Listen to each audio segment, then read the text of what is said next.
This is part two of a call for a transformative agenda for women for 2020 and beyond. Progress and challenges for women. Over the past 25 years, we have seen progress in all 12 critical areas, as well as some backlash against women. In recent years, the Me Too movement launched in the US.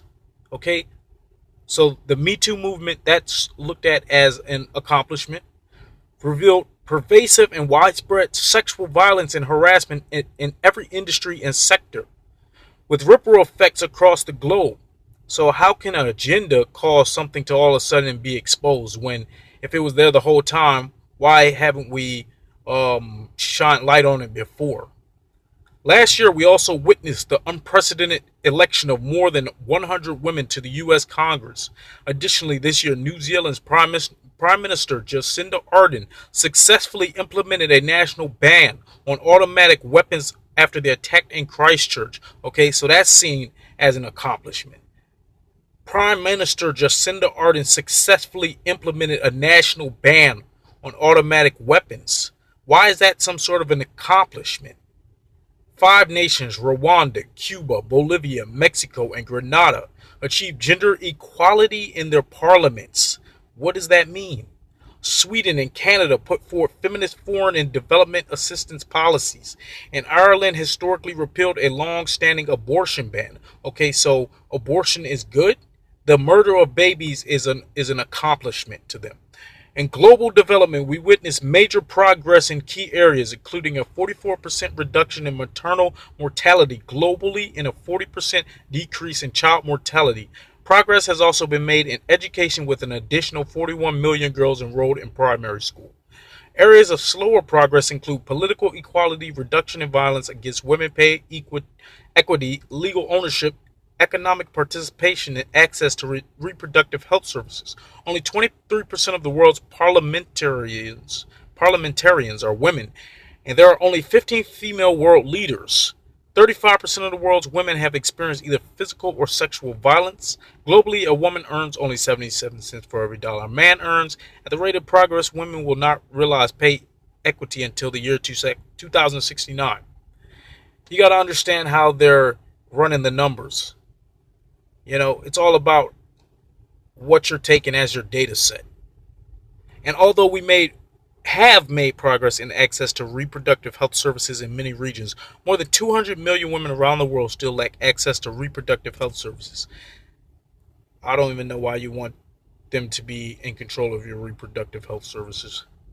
There are several critical areas that require special attention. The Beijing Declaration did not explicitly address climate change, so there you go, but did call for an integration of gender concerns and perspectives and policies for sustainable development.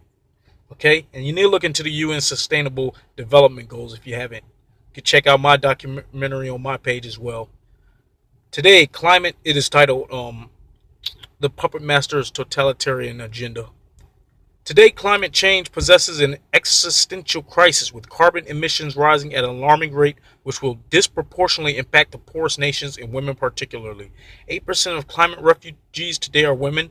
The recent Intergovernmental Panel on Climate Change (IPCC) report calls to limit global warming below 2 degrees Celsius and, if possible, below 1.5 degrees Celsius. Okay, so what is this level of control that people are trying to garnish, that the agenda is leading us toward through emotion? Okay? They say it's science, but why are the numbers always so limited and specific to a very specific data set that is only one small possibility of what could happen?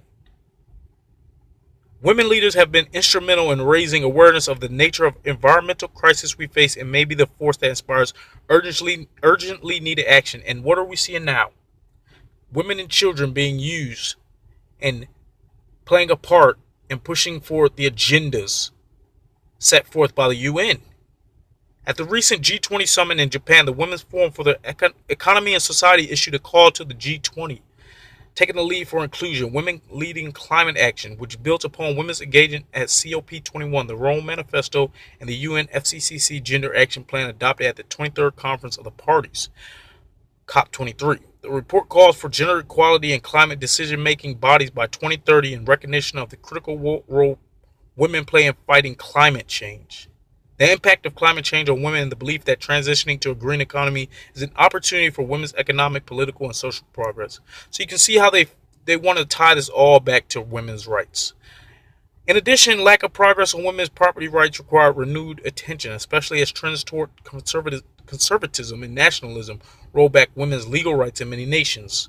The UN Commission on Legal Empowerment of the Poor, on which two of this brief's authors served, Albright and Robinson, noted in 2008 that women are half the world's population, produce 60 to 80% of the food in developing countries, and are increasingly responsible for rural households, yet they own less than 10% of the world's property. Statutory and customary property system disenfranchise women and the resultant barriers to women owning, using, and transferring or inheriting property. I'm going to tell you right now, they don't care about women. You're being used as part of an agenda, and they're also doing it with children. We'll get into the last part in the next section. Catch y'all then.